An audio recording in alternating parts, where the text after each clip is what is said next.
Hello and welcome to ET Brand Equity presents The Big Leap, powered by CleverTap, an exclusive chat show featuring pioneers from India's 12 largest and fastest growing brands.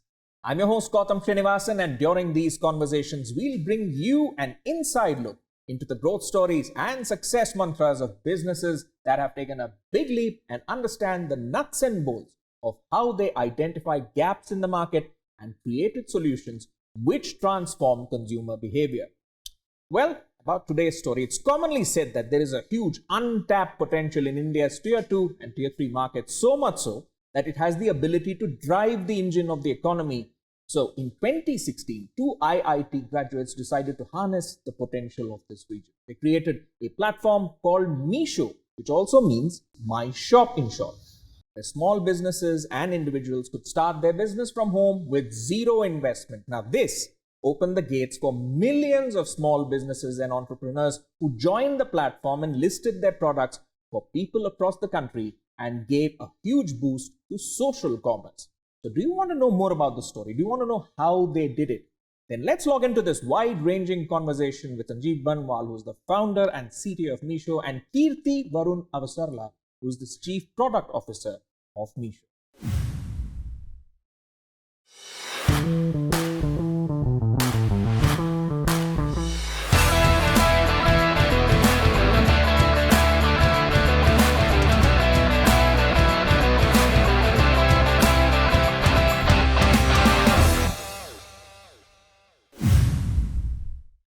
Sanjeev, Kirti, great to have you on board for a very interesting conversation about a very interesting brand. But before we get to the brass tacks, let's get to know both of you as people. So Sanjeev, we'll start with you because you've had quite a journey from Ranchi to Delhi and then Tokyo and Bangalore. You've been around the world, you've done many things.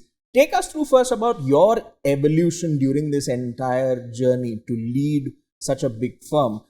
How did you grow as an individual and as a leader? Because I also want to mention here that you spoke in an interview and said that building things is easy for techies, but building the right thing is hard. So how would you rate yourself as a builder as well right now? No, hi everyone. I think great to be here. Lot of learnings that we're planning to share today. I grew up in a small town in Jharkhand. Did my BTech from IT Delhi and then spent about 3 years in Sony in Tokyo. Sony was at forefront of camera technology then, so pretty interesting journey there. But I think after that we kind of decided to start up and a lot of learnings there. Like I said, just for yourself as an individual, what would, if you met yourself right now, if your younger self met you right now, what would you say to him? Definitely say that there is a moment when you're still trying to figure out whether you should jump into entrepreneurship or not. I'd go back and say that is the right decision. Massive personal learning. I think I started as a tech co-founder. My responsibility was to kind of build everything tech, right? So I would build the app, build the backend, Android and everything. And right there to managing a team, to kind of taking it to, right now we have about 700 odd techies in Meesho trying to build for this massive user base.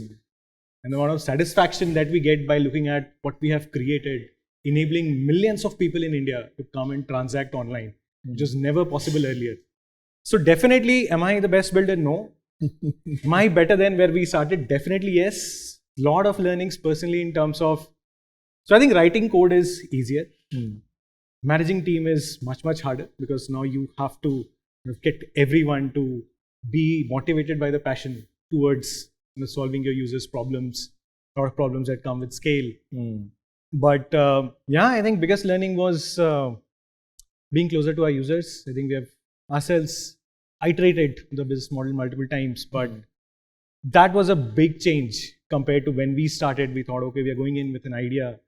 Probably this is going to be big enough, but as you go deeper, speak to users, you realize this is not the biggest thing. There's a lot more possible. Just scratch the surface. And that, as you mentioned, it's also your evolution where sometimes you just feel, I just want to code. But here comes this responsibility of managing the people as well. But as you do it, you yourself grow as an individual and as a leader. We'll expand on that and see how that transformation transformed an entire social commerce ecosystem. But before that, Kirti, let me come to you because you have many passions, reading included, driving, and I believe there's jazz there as well. So lots of passion, but I want to focus on the reading aspect. You read a lot of non-fiction. What's on your reading list this year? Firstly, great to be here, Gautam. The reading list is long. Many fascinating books have come up in the last year. I think the two of the ones which stand out for me, I think one is Build by Tony Fadell. This is the guy who actually conceptualized iPod, iPhone as part of Apple. And this book actually is about not just building great products, but also building your career, building yourself as a person. So a lot of great insights on how to build anything of great value. I think I love that book. The second one, which is on a completely different topic, is a book called Lifespan. This is by David Sinclair. So this actually talks about human longevity. So why we age as human beings and what can we do to reverse aging. Okay. And there are a lot of counterintuitive insights on the diet, the lifestyle, even how technology affects our aging, and a lot of very interesting insights I took away, which I never knew about. So it's a non-linear way of thinking about as we age, what happens. So some recommendations there for Kirti, for all of our viewers who are watching, many of whom are startup founders. So maybe they could get a leg up and get inspired about what they do. So thank you for sharing your reading list. Right, let's get back to the histories, the origin point, and then we go on to the story about, how Meesho does it right when it comes to retaining customers. So Sanjeev, will come to you on this aspect, and then Kirti, I'll ask you a follow-up on that. Back when you were with Sony in Japan, you were working with various product lineups including DSLR, Cybershot, and Xperia high-end phones, and Xperia was one of your key highlights. So what made you return after 3 years and taking this big leap and starting up with it, your batchmate at IIT Delhi? I think it was called Fashionio, something that you started. So what lessons did you learn from that experience which you applied to the founding of Meesho? Yeah, I think in Sony, it's 2 years into the job, right? So it was a decent job, well paying, interesting problems to be solved. Camera was one of the best, one of the top two, if I remember correctly, in Xperia. So interesting problem statements, but 2 years into the job, I realized, what next? What do I want from my life? And that is where I thought maybe this is the time when you go out and create something which has massive impact. The amount of satisfaction that is going to give will never come from current job. So that was a starting point. So, and this was around 2014, 15, early 2015, startup ecosystem was booming. And what better than India, where you have so many problems to be solved at scale, waiting to be disrupted. So yeah, that is when I called with it, and we kind of got aligned that this is the right time. Just a call, you guys spoke, and suddenly I think it's an interesting story. So it took us just a month. So spoke on day 1, day 30 I resigned, and day 45 I was in India. Wow. So I think that's goes the level of conviction you had in your idea. That is because we spent about 4 years together working in a lot of projects. He was a very good friend in college as well. So that trust was always there. Now it was about, is this the right time to jump into entrepreneurship? All right. So that explains your movement into entrepreneurship. So then Fashionio started. From there, what lessons did you learn which you applied to Meesho? Yeah, I think Fashionio stands for Fashion Nearby, which is essentially we started with this understanding of, and even now, if you see, large part of the retail market is unorganized and offline, right? 90% is offline. We wanted to solve this problem, which is trying to bring your unorganized retail online. And we started with trying to bring in local shops, local fashion shops online in an app. And it did not work. A lot of learnings around, say, selection in fashion is much, much more important than the delivery time, for example. Hyper-local setup, you just cannot have big enough selection to attract a lot of users. Big learning there, but I think bigger learning was when you're trying to start in a new domain. And e-commerce was new to us in the sense we knew about it, but we have never spent a lot of time in understanding it. So as you go deeper in a new domain, you'll end up unlocking and discovering a lot more problems, bigger opportunities, which means being open to iterating on your idea itself, not being wedded to initial idea with which you start, was the biggest learning. And we have continued Keep moving with your idea. Exactly. I think being open-minded towards discovering new opportunities is the crux of it. All right. On that note, let me come to you, Kirti, because discovering new opportunities can be great, but there's always a thought in the back of someone's mind. as to what if things go wrong. And I ask this question in the context of when we look at your resume, right? You worked with Amazon and Flipkart, and you joined Meesho, and a few months later, the pandemic lockdown started. So, what was going through your mind at that point in time, and how does it feel when Meesho overtakes both Amazon and Flipkart in terms of becoming the world's most downloaded shopping app during the first half of 2022 and becoming India's largest resale platform? Do you feel vindicated? Yeah, I think it's been a surreal experience to say the least. At the time when I joined Meesho, it was not an easy decision. I was at Flipkart, I was doing very well, and Meesho obviously was a much smaller company. But as I spoke to Vidit, Sanjeev, and other folks at that time, I did understand that Meesho actually had unearthed a very interesting opportunity in India, especially social commerce, the Bharat user segment, which I think the other biggies had not focused on because they thought it is not going to be a big opportunity. Right? That is something that stuck to me, and I realized that okay, while this is small today, it has a potential to become very big. And also, I like the people that I met, and I took the plunge. It was a risk, and then COVID hit, lockdowns, the business sort of came to a standstill. But fortunately, what happened was once the lockdowns got lifted, I think the business started hyper growing. And COVID actually in some ways created so many tailwinds. It almost became like the demonetization type event for e-commerce, right? Offline to online shift started happening. And that's when we started building from strength to strength. We started focusing more broadly on not just social commerce, but e-commerce. We built our entire app and everything else that you see today, literally brick by brick since then. And yeah, we are where we are now, where I think the business has grown a lot.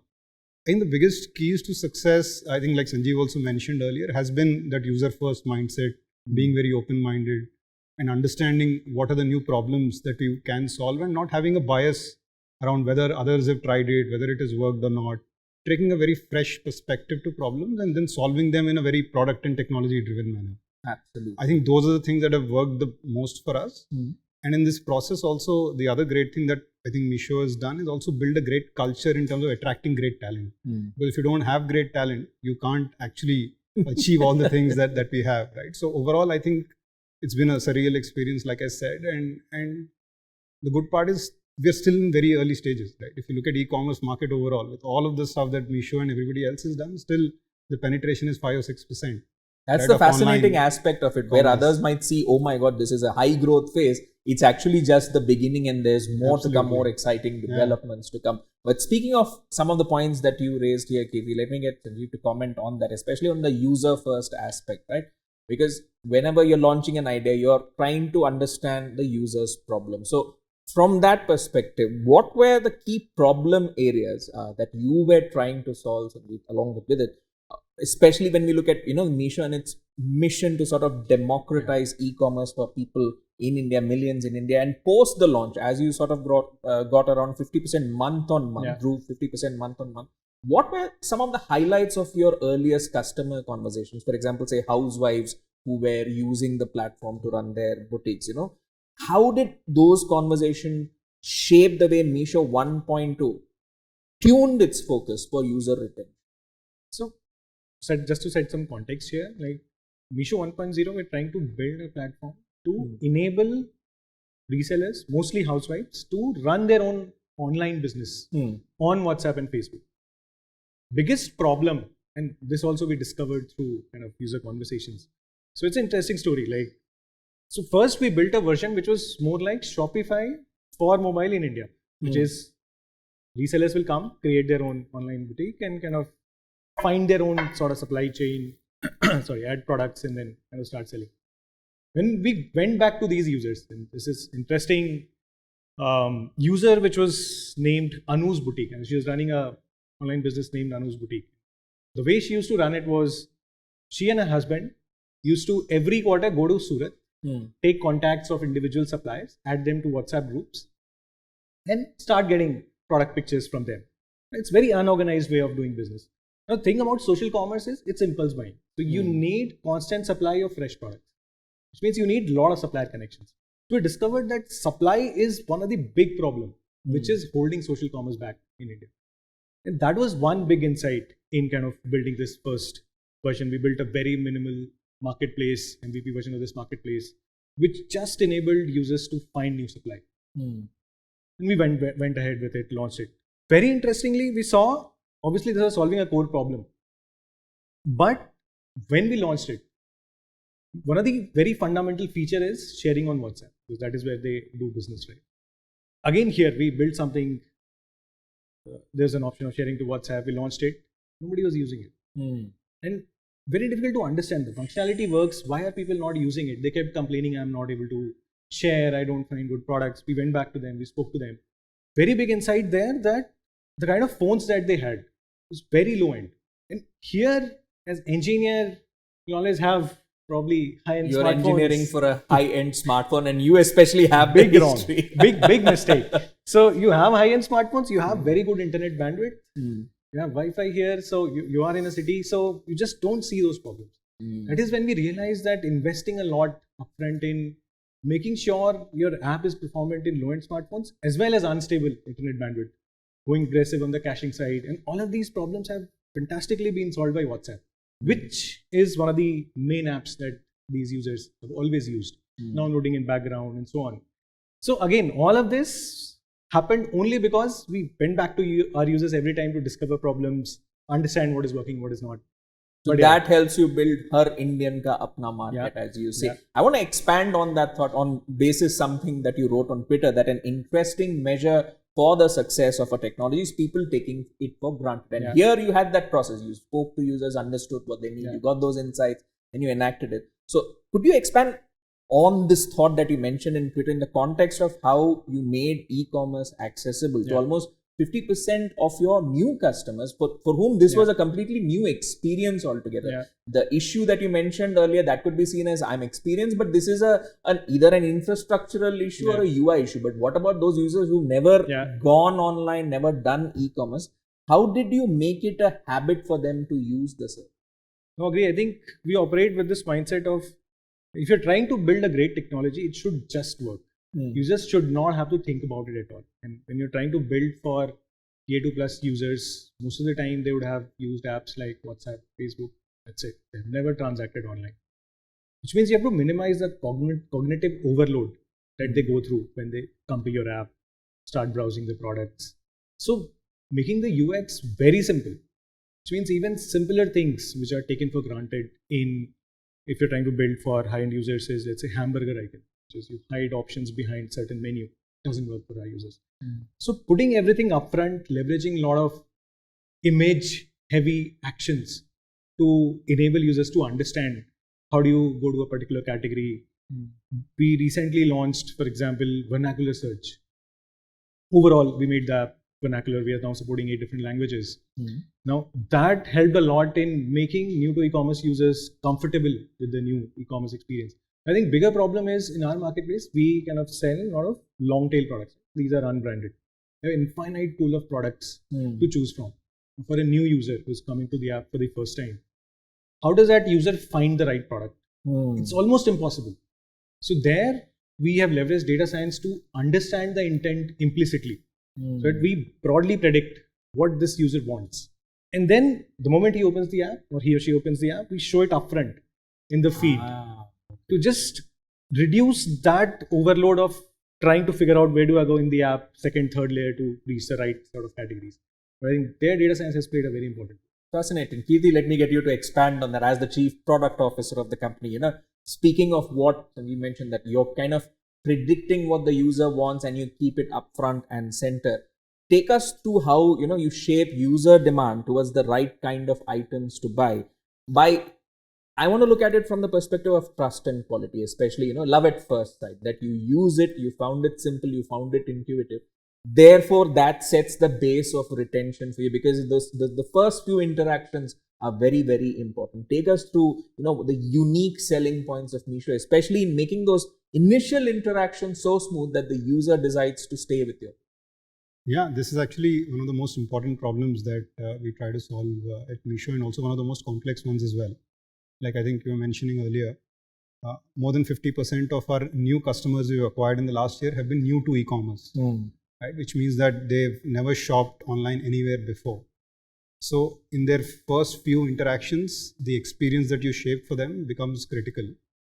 And to solve for this, I think we've looked at it in different ways. I think one thing that we've done, which is more analytical exercise which helps us a lot is define what we call a habit formation point, right? Which is after X number of orders a user has placed in the first X months, we know that their retention sort of then becomes stable, right? So our goal is every new customer who comes, how do we get them to that point, right? So that's sort of one framework that we use. And then to enable that to happen, I think there are multiple things that we work on. I think one is just simplifying the core shopping experience, which I think Sanjeev mentioned. The onboarding experience has to be simple, cognitive overload has to be minimized, ensuring that the language is customized to the user's language, ensuring that there is more visual communication than textual communication, because a lot of Bharat customers are not used to reading stuff. They're used to looking at images and absorbing. That's how they're trained on Facebook and YouTube and all of that. So I think a lot of that helps. Then shaping demand towards the right type of products. I think that's probably the toughest challenge. And given the long tail nature of the platform that Sanjeev mentioned, there are millions and millions of items. How do you know what are the few things that will appeal to this customer? Which is where the data science led personalization comes into the picture, and which is more us predicting what they would want. What we've also done is us explicitly taking their intent as well, which is channelizing the intent of the user. For example, you installed the app, you opened the app for the first time. We've also created experiences where we ask you to choose a few categories that appeal most to you. And based on what they choose, we dynamically curate the best selling items within those categories. And there we apply filters of quality, trust based on other new customers who have purchased this in the past. And the user is happy to give you that information because it tweaks their search according to their preference. So a lot of that we've done. So it's a combination of us predicting their intent using data science, then us taking their intent explicitly, and then bringing all of this together through a very simplified user experience, right? Which is what helps us solve this new user activation problem. And then we keep building on our other propositions as well, which is, for example, the fact that you can return any item that you don't like as a new user. So making them aware of returns and making it easy for them to raise a return, making them easy for them to rate a product, right? Because all of that builds trust. And when the customer knows that, look, this e-commerce platform is trying to sell me things, but if I don't like, I can return as well. I can also give them a bad rating so that they know next time they'll show me a better thing. So investing in core product experiences to enhance all of this, along with some of the other things I mentioned, have literally helped us move more and more of these new customers and build that habit of shopping. All right. You've clearly outlined the new customer journey and how you kind of get them into the bucket of retaining them. But in terms of existing customers and retaining them, I want to understand what do you do to retain them? Because by matrices like say DAU or MAU and time spent on platform, Meesho pretty much leads its competitors in e-commerce platforms. And that's, I believe you once said that people view it as entertainment with shopping and not just a sort of a transactional affair. So take us through how you mold customer conversations into community building as a sort of an asset when it comes to retention. Yeah, and this is actually where Meesho is a very unique app in e-commerce compared to everybody else.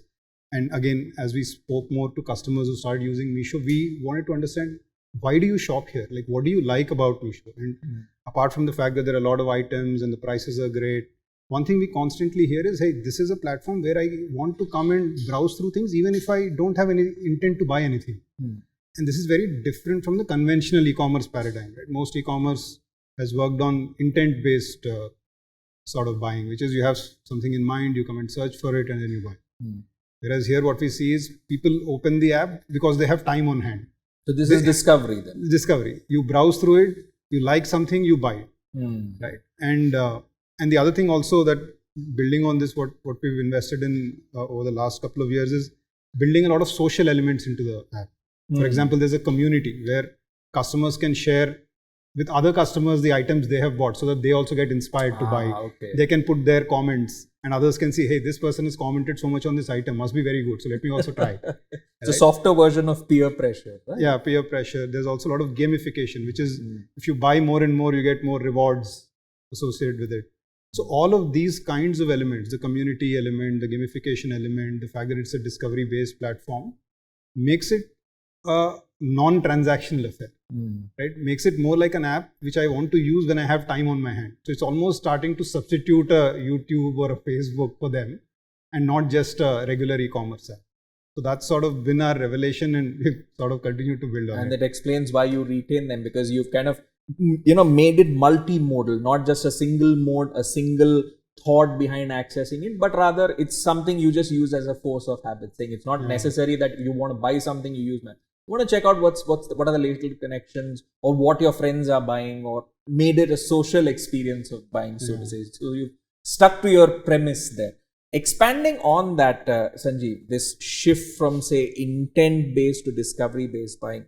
Take us through, more capitalizations coming in from Meesho on this trend, and any other trends that you have spotted, especially as your business is scaled up, I believe 5 times in the last 3 quarters with nearly 110 million monthly active users, in terms of capturing new trends and of course capitalizing on this existing trend of going with discovery-based buying rather than intent-based buying. What's Meesho's game plan? So on the discovery side, users now come to the app, like Katie said, not just to kind of find specific categories, but also kind of explore a lot more categories, which means category expansion becomes a very important problem for us to solve. And their homepage plays a very important role. That is one of the critical real assets in the app, where real estate in the app, where you enable users to discover new categories. Even some of the fundamental things like your personalization algorithms should be a balance between explore and exploit, which is you understand the user's existing preferences, you exploit it more by showing similar products, but you also try to expose user to different sets of categories, which is more explore side of things, so that users get a healthy mix of both sides, and accordingly they kind of start spending a lot more time in the app. So that is definitely one part of it, and we've seen users like it really well, engagements increase, orders increase because of that. So that is one. I think community, like Kirti mentioned, we are seeing very high engagement, some sort of social validation where users see some of the other users recommending specific products, and then that becomes their preferred choice. One interesting thing that we're experimenting with is live commerce, where we see suppliers coming to Meesho and on a live streaming video, they kind of explain what this product is, what is the quality, how does it look like, and in a live Q&A, they answer the questions. So we were trying to this kind of simulate. It's not just a gimmick. It's a way that they see as being an effective sort of bridge between themselves and correct. And we've seen massive success for the suppliers. In this 30 minutes of live streaming, they'll get a lot more orders than they'll get in a matter of days through traditional listing. But also bigger thing and bigger jump in user experience here is that this simulates offline buying very kind of closely, speaking directly to the merchant. Exactly. So you don't feel that I'm going to send a mail or some communication is going to be responded maybe in half an hour or 1 hour. It's a direct interaction. You're very right. Direct interaction. So that adds that human building element. Trust. All right. So that explains some of the numbers that we've seen, especially the blockbuster sale which happened recently. And Kirti, I want to take what Sanjeev mentioned and bring you into that conversation, because the Meesho mega blockbuster sale that proved to be record breaking for your platform, with over 33 million orders placed, with 64% of them coming from tier 4 cities. And the latter part of that statistics is more interesting. So I want to understand, how did you manage your marketing and campaigns and communications with users to achieve these numbers? Because these users also are not metro, they're tier 3, tier 4 cities. And how did, say, platforms like CleverTap enable you to hyper personalize across channels during, say, big festival season, big festival events, but also off season? And we want to understand how that partnership helps you do your retention really well with customers. But first, looking at the big picture, the big success you've had with the festival. Yeah, I think the festive season has been great success, like you mentioned. And also we've seen unprecedented scale and engagement from customers this time. I think there are two big things in terms of what preparation went into it from a marketing standpoint that you mentioned. I think one is just the brand marketing, the key proposition of Har Indian Kapna market, bringing it alive in sort of the different brand marketing campaigns. This time we leveraged celebrities as well. We even vernacularized it significantly to different parts of the country. A lot of that obviously created much more awareness about Meesho, building on some of the things that we've done in the past. I think that really helped a lot. Coming to communications, which I think is what actually drives a lot of the impact on the sale day at different points in time. I think there a lot of investment into the communications infrastructure that has happened in the last year and a half has helped a lot, right? So the scale at which we send tens of millions of notifications every day is something that not many platforms are able to, right? And that's where CleverTap has been a strong partner for us. The planning for doing all of this almost starts like a couple of months before the sale event itself. I think that's a big boost to this. In terms of what we do uniquely well here is hyper personalization, like you said, across different dimensions, right? One is the content of the notifications. What do you send, right? There, I think there's extreme level of personalization in terms of category preferences of users, what they've bought in the past, what new things they want to explore, etc. Second is the volume of the notifications as well. How many do you send in a day to every customer? That also is there's no personalized. fatigue in the sense. There's no fatigue because fatigue leads to uninstalls and so on. And the third is even personalization to some extent in terms of timing of the day. When do you send? So what do you send? How many do you send? When do you send? All of it is actually deeply personalized using a lot of the data and the communication infrastructure that we've built. And also what we've found about our users is because they look at us as a discovery-based e-commerce platform, their threshold for getting notifications is much higher than your metro tier 1 customer. So if you and I get more than 5 notifications a day from an app, we get bugged. But here, because the user base is so large and the preferences are so unique, there are a lot of customers who like 20 notifications a day. That could be. There are some who don't. And that's why this personalization helps rather than a single broad brush approach. And this is what we've realized creates a lot of that intent to come and browse on the app because suddenly they see something, they want to come.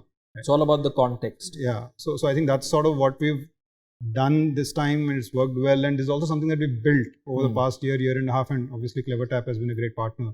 Yeah, could you give us some of the nuts and bolts, any anecdotes you could share about how this partnership helps you do retention well? Any case studies you could cite from your experience? Sure. I think a lot of the capabilities I think the CleverTap team has provided have been massively useful. Right? For example, the ease of creating micro cohorts and creating campaigns very seamlessly. Right? That's not something that you can do very easily unless you have all of those capabilities.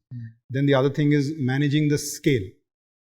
In terms of sending 30, 40, 50 million notifications a day is again something that systems have to be built for, which is where I think the CleverTap team works closely with us to plan and organize their infrastructure as well. And also giving us a lot of intelligence on the campaigns that we have sent as well. A lot of analytics around it so that we can use that to improve further campaigns. So all of these capabilities I think are something that without access to them, I don't think we would have been able to achieve all of this. All right. Now that we've kind of completed the brass tacks journey of why Meesho does retention so well, let's also look at it from an organizational structure perspective. And Sanjeev, I'll bring you on this because when we look at startups, they usually have a high churn rate. But here, Meesho has more than 1,700 employees and looking to add 1,500 more this year as per what I've read in media reports, with the bulk coming from engineering and data science team. So what does Meesho do to retain its employees in a very highly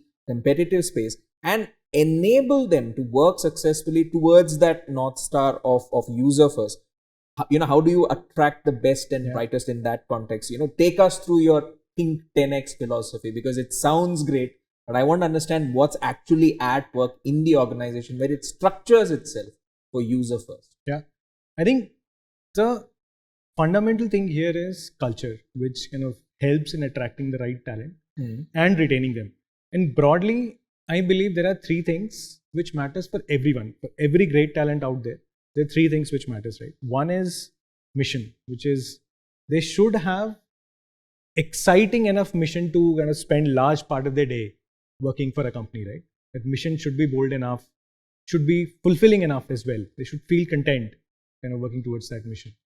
Second is autonomy, which is mission is great, but if you're not enabling that talent to pursue that mission in a fairly independent manner, people will get frustrated.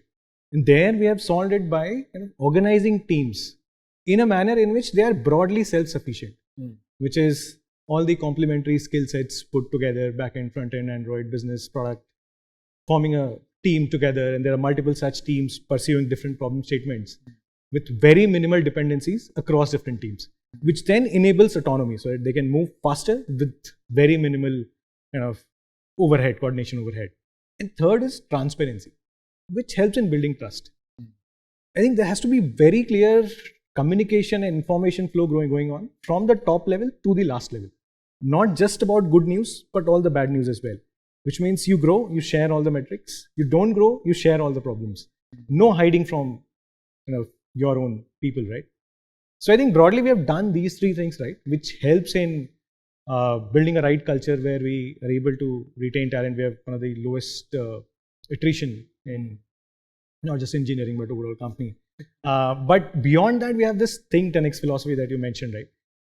That is an interesting one where we push people to take bolder bets, think big, moonshots, and it's okay to fail, which means you have to create a culture where there is no fear of failure. People will fail when they aim big, but they don't have to succeed every time. If they succeed more than half the time, job is done because now you're aiming big and people are not afraid of making mistakes while doing that. So I think combined culture plus this think 10x philosophy seems like very attractive to most of the talent out there. But it also seems that, Meesho is customer zero. You learn from it. Just as you enable your customers to think 10x, you're also using the same philosophy to enable your employees to think 10x. And it's great to see. And I look forward to all the moonshots that would come about because of that philosophy. So as we head to the final leg of the conversation, let me tie some conversation points up, especially on the evolution aspect. Kirti, as you mentioned, the evolution from, say, social commerce to a broader e-commerce play. Meesho is expanding into a lot of product categories and markets as well. So in that context, how is the brand's marketing and communication evolving as well? Since, these days, B2B, B2C, D2C, all those lines are blurring. So from a marketing and communications perspective, how are the tweaks coming in to keep up with the times? Yeah, I think it's an interesting point, and I think our brand proposition has also evolved, and now it's Har Indian Ka Apna market. And the reason why we also chose that was it's very universal in nature. What we want anybody to take away is, for every Indian in a billion Indians, if they want to engage in commerce, then Meesho is the place. Whether it's a customer who wants to buy something for him or herself, if it was a reselling entrepreneur who wants to sell to somebody else, or whether it's a supplier or a seller who wants to sell, right? This is the platform where they can come and do all of that. Right? That's the positioning. And once we've moved to this positioning, then it becomes agnostic to B2C, B2B, D2C, everything that you mentioned. And we want to keep building more and more of that because we've just scratched the surface. There are so many pockets of supply in the country that we haven't tapped into, and especially with the new regulation of non-GST suppliers coming in, we will unlock a huge set of millions of small sellers who can come and sell. And we want them to think this is the place where I can come and sell. And same thing for customers as well. As we penetrate Bharat more and more, the tier 5 customer should think that this is where I can come and buy. So I think that's the universal positioning that we've created, and all our campaigns now will sort of further move in that direction. You're already well positioned for it. And of course, since this is just the start of the opportunity, it will be music to the ears of investors because Meesho turned unicorn last year. So in this growth journey, I guess you could say, that you've had, for the lack of a more bombastic word, I'll just keep it simple. For in this growth journey that you've had, what's the biggest lesson that you would like to share with a lot of our viewers who are, say, startup founders themselves? What would you say? I think two lessons here. One is, as an engineering head, right? Only thing which matters for the engineering team is moving faster, which is ability to iterate fast, to solve a lot of problems or try to solve problems faster is most important thing. Tech stack is important, but secondary. Everything else is secondary, especially when you're in a hyper growth journey. Means focus on building the foundation which enables you to iterate very fast. Second is, and this is from our own learnings again, which is don't get wedded to your own idea. Just spend a lot of time and be open-minded. That matters a lot. That sounds easier than it Yeah, actually is. So in that context, as you earlier mentioned, right, you want to sometimes work on the tech, but the leadership also comes into play where you have to manage people as well. In that context, any other advice that you would offer to our viewers, especially when it comes to taking that big leap in business? What would you say to them? I think the right time to start is now. It's always going to be fewer opportunities. Life is going to become difficult always, but I think it's always too late to start. It's today that you have to do if you want to ever do it. If we move from just do it to do it now. Yeah. All right. Kirti, your your wise words to our audience, startup founders are watching, what would you say to them on taking a big leap in business? Yeah, having seen Meesho's journey and also some other startups, I think one thing that I've realized is it's a very tough journey, right? So the two things that I would share is one, being very passionate about the problem that you're solving, I think is most important, because it will never be a linear journey. It will be non-linear, and if you need to persist in that non-linear journey, then there has to be something that keeps you going, right? And it can't be your numbers, etc., because they'll go up, they'll come down. So it has to be some passion for the problem that you're solving and the impact you're creating. I think that's one. Second one, which I think I've realized mostly at Meesho, is go after big opportunities rather than small opportunities, because the effort needed to build a big company and a small company are mostly same. So better to swing for the fences versus trying to do something small, because you'll face the same challenges in both places. At least in one, you have the opportunity of creating an outsized outcome. So look for big opportunities is what I would also say.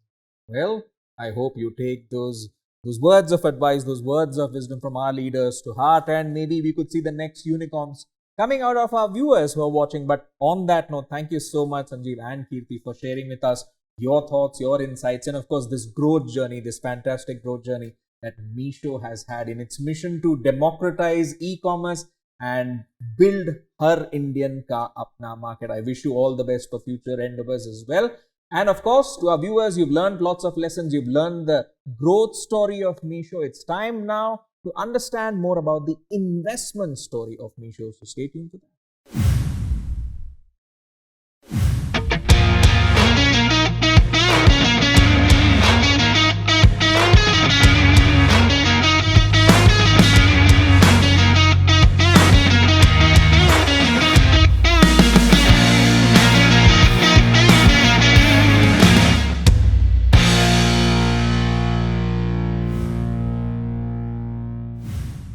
Social commerce is an emerging sector in India, and as per reports, it has the potential to grow to $16 to $20 billion by FY25 at a compounded annual growth rate of 55 to 60%. That's truly a mark of e-commerce democratizing India.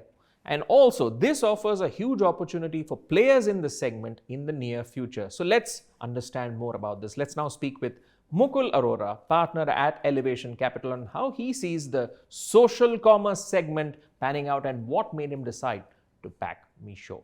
Thank you so much for joining us here on the investment story as part of the Big Leap growth story, Mukul. Thank you for having me. Excited to be here. All right. Let's start with the origin of that investment, because Elevation Capital bet big on Meesho during its seed round with a $3 million investment. So what sealed the deal for you? Let me tell you the story from the beginning. So we invested in Meesho in mid 2017, but I had actually known Vidit and Sanjeev from late 2015. So almost 1.5 years before we invested. And for the first time when we spoke to them, at that time their thesis was very different. So Meesho used to be a storefront for resellers. It was not yet a marketplace. So if you are a reseller, they would help you build your online presence, take orders, deliver orders. What then happened was, over 2 years, I would have met them probably 8 to 10 times. And two things really stood out for me.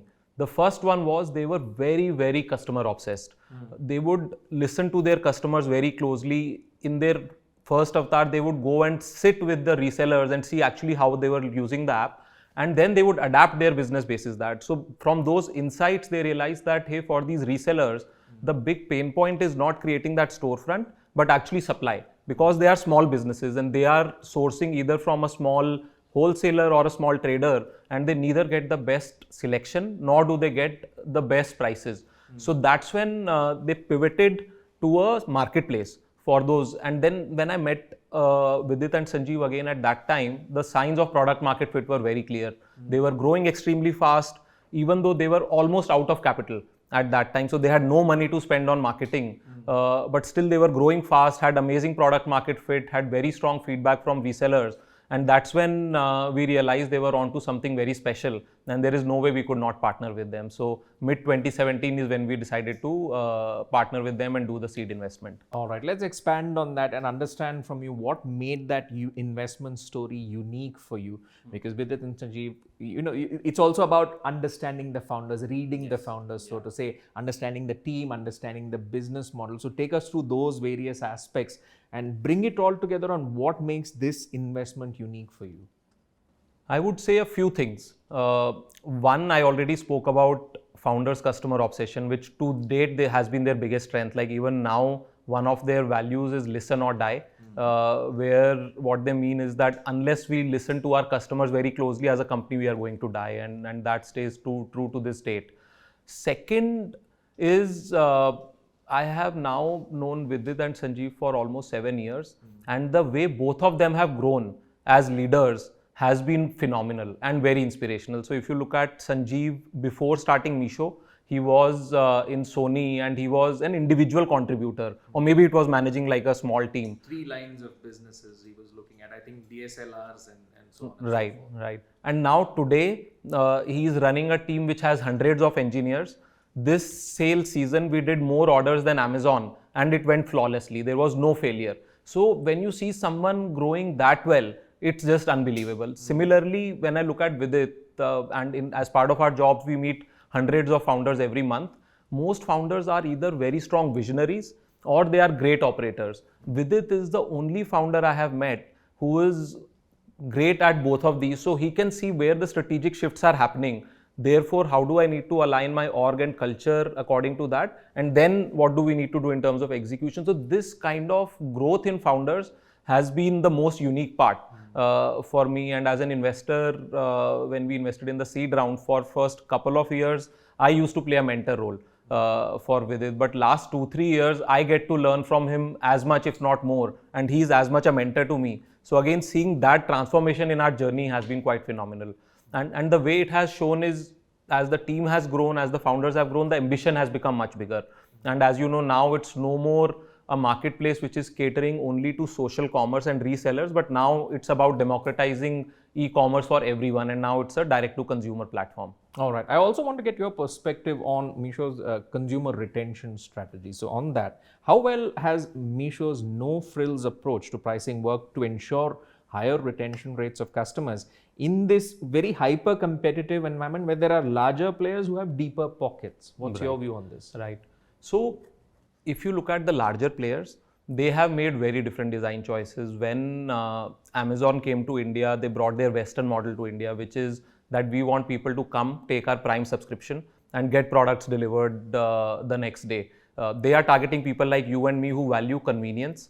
And we are okay paying a little bit more as long as we get that convenience. And if you have that design choice, you have to build massive warehouses throughout the country. You have to build your own logistics team. And those are the choices they have taken, which makes it a much, much higher cost business. And therefore, all of that cost adds up in the supply chain. In Meesho, from day one, our core was to ensure prices got to resellers and over time to end consumers at the lowest prices. So we build that business in an asset-light manner.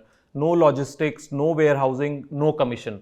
So suppliers come, list their products, they compete with each other on the platform, and as a result, consumers get by far the lowest prices. Now, if we look at mass of India, you take out top 30, 40, 50 million users, mass of India cares more about pricing over convenience. They are happy to wait 2 more days if they are getting products 20% cheaper. And that is what, to your question, has helped us, one, acquire a much larger customer base and lot more to be acquired. And when they are getting products cheaper, the frequency automatically becomes higher, which leads to a much higher retention as well. So even though it feels like it's hyper competitive market, this mass market was completely uncatered to before Meesho. And even now the incumbents are not able to cater to that. So it's pretty much an open playing field. So the mass market focus remains even as its evolution happens, because Meesho is also expanding into many new product categories, so to say, which will involve a huge amount of investment. So your view on this, in the sense of Meesho evolving sort of into a broader e-commerce player versus, say, a social commerce player. What are your thoughts on that? Yeah. So the mass market focus will stay and will only keep getting stronger.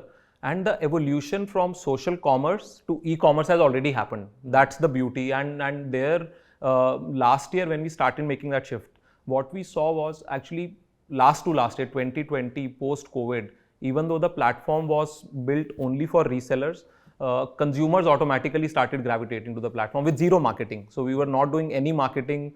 The checkout was still for a reseller, that you would put customer's address, you would also put how much you want to mark up. It was not like a consumer checkout. Still consumers were gravitating to the platform, and that's when we realized it was an open field. Last 2 years, when we really leaned into that opportunity, we had to spend a lot in terms of acquiring customers and making them aware that now it is a consumer facing platform and not a reseller facing platform. But thankfully now we are at that critical mass where we have a sizable customer base, we have a sizable supplier base, and now the flywheel is only rotating faster and faster. So if I look at our cash burn today, it's 1/6 of where it was earlier this year, while we are growing more than 50% year on year. That must be music to your ears. Music will be next year when we'll be profitable, but we are already But you're almost there. I mean, almost when you there. reduce your cash burn, that's a sign that you're heading into greener pastures. Yeah. So that path is very, very clear now. And that's where, to your point, I don't think it's going to need a lot of investment going forward. A lot of investment is behind us. And from here, it's going to be even more capital efficient for us as we build this platform much larger. All right. Considering the phase that you're entering, before I let you go, what are the next big growth opportunities for Meesho that you as an investor are most excited about?